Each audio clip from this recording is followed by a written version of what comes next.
Pra você, o Fred é o maior ídolo da história do Fluminense? A doutor Celso viu mais gente. Hã? Você ouviu mais gente, né? Você contratou o maior ídolo da história do Fluminense? Isso dá uma satisfação, né? Evidentemente, o Fred é um tremendo do artilheiro, né? Eu tive algumas decepções com o Fred pessoa, sabe? Que realmente acho até que nem vale muito a pena falar, né? Que, por exemplo, esse episódio último agora do Fred, mas não é por isso, essas coisas são anteriores. O Fred, na realidade, servir de menino de recado do Mário Bittencourt, com aquela história que a torcida não podia vaiar. Um absurdo isso. Ele é um ídolo, ele não tem nada que falar isso. A torcida paga, vai, aplaude. Não tem nada disso. Eu sabia que o Fluminense ia sofrer com a torcida. Tanto é que não estou discutindo o início da pandemia, que eu acho que a atitude do Fluminense foi correta. Não tinha que ter público. Mas depois de um certo tempo, já estava na hora de poder começar com aqueles cuidados, como está indo hoje. E o Mário tinha muito medo do público, porque, como eu já disse, ele é um sujeito covarde, né? Não só pelo que fez comigo, mas como pessoa. E ele, na realidade, temia isso. Você vê, no primeiro jogo com o público, ele foi vaiado, xingaram. Aí no segundo ele já ficou lá numa cabine lá em cima.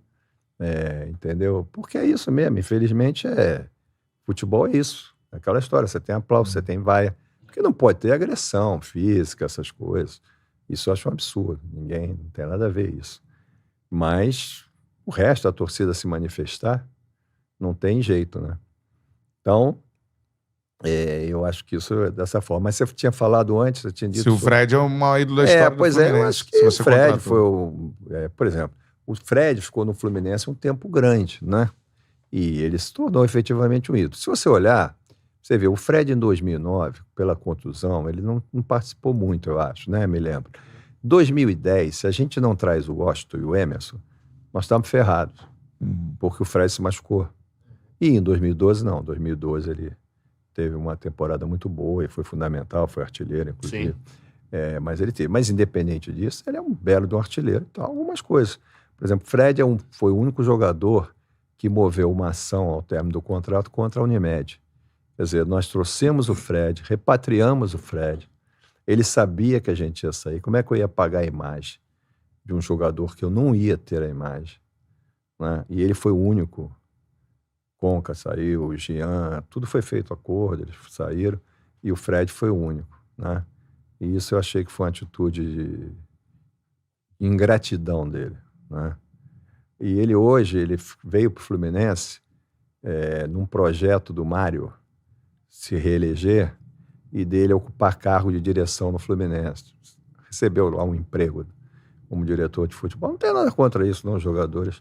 Mas, na realidade, aí ele se vinculou muito, virou muito um jogador chapa branca do presidente, entendeu?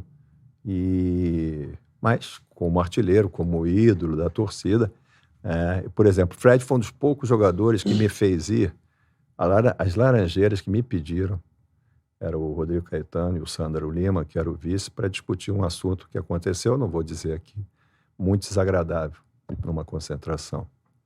E eu fui lá e disse, porque chamaram o Dr. Celso aqui. Aí eu disse assim, me chamaram porque eu ouvi isso. E eu não tinha que estar aqui, não. E ele veio com uma história de respeitar. Primeiro, você tem que respeitar o presidente do clube, que o Peter também era daquele jeito, entrou e saiu. O presidente do clube, tem que respeitar o diretor de futebol, o técnico. Eu sou patrocinador que estou aqui, mas não é assim, não. Né? A gente sempre honrou os compromissos com ele. E são coisas que desgastam, né? Mas tudo bem, ele realmente... No momento ali, pelo que eu entendi da sua explicação, ele entrava em áreas que não eram da alçada dele como jogador. O Fred tem um episódio, quando eu vejo agora essas coisas de diretor, eu poucas vezes falei nisso.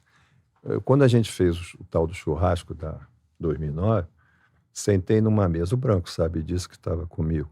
Sentou numa mesa Fred, Branco e eu. E naquelas conversas e tal, o presidente era o Orcade, que estava saindo e ia entrar o Peter. E o Fred disse a seguinte frase, essa eu não esqueci, eu esqueço muita coisa, mas essa eu não esqueci. Ele disse o seguinte, doutor, quem tem que mandar no Fluminense é o senhor o Branco e eu. Ora, falei, eu, no caso ele é um colaborador do clube, ele é um empregado do clube. Como é que ele quer mandar? O Branco era executivo, tudo bem, cumpria a função dele. Eu era patrocinador, eu tinha um vínculo muito próximo, mas não era... Ele tinha que... A hierarquia do clube era o presidente. Uhum.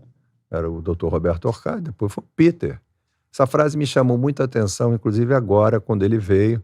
E ele parece que indica jogadores nessa fase, indica técnico. Já na nossa época lá, ele gostava de dar uma protegida em alguns amigos dele. Eu acho que é bom ser amigo do... Mas tem que ver se cabe, né? Se o jogador... Então ele fica... E como o Mário realmente, como eu disse, é um banana, ele na realidade, o Fred, ele leva tudo assim. Não é por aí. Eu acho que a liderança do clube, o gestor, não é isso. Tratar com respeito o jogador tratar com respeito o dirigente, trocar ideias não tem problema nenhum, dar sugestões, problema nenhum, mas o diretor tem o seu executivo, no caso do Fluminense, é o Angione, que é também todo subserviente ao Mário, não adianta muito.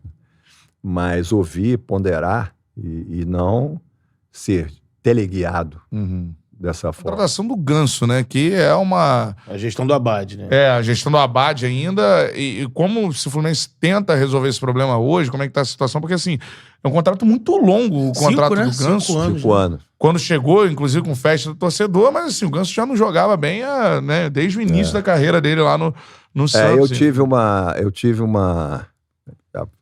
Isso já foi publicado aí.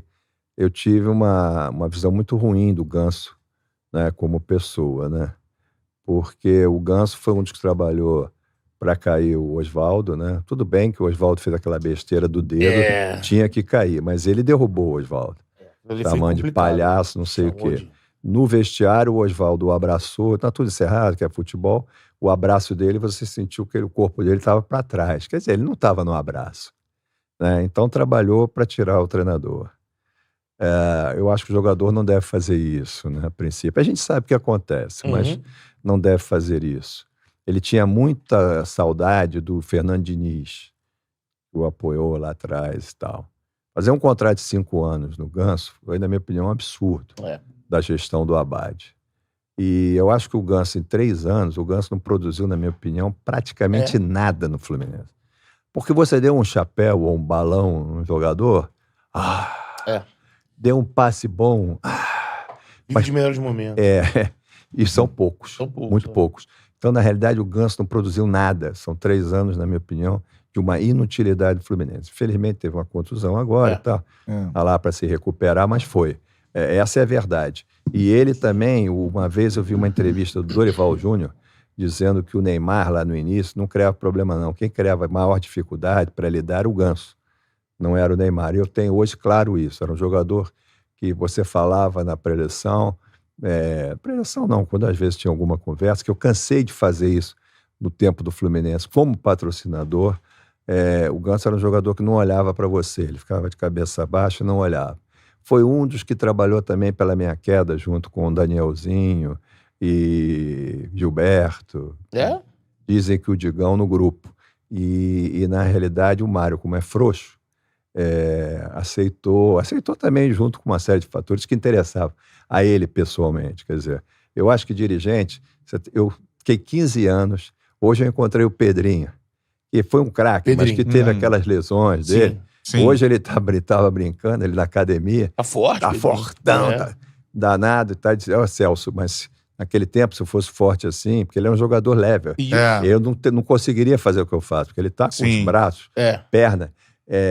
E ele estava dizendo, esse foi o cara que no futebol, o mais correto que eu vi. Romário diz isso, Deco, Conca. Então eu nunca tive problema com o jogador. O que aconteceu no Fluminense ali naquele momento que eu estava foi uma armação de 2 ou 3 jogadores do presidente do clube, tá certo? E para assumir o poder absoluto e me tirar, talvez, de algumas situações, como eu já falei aqui, que eu não ia concordar.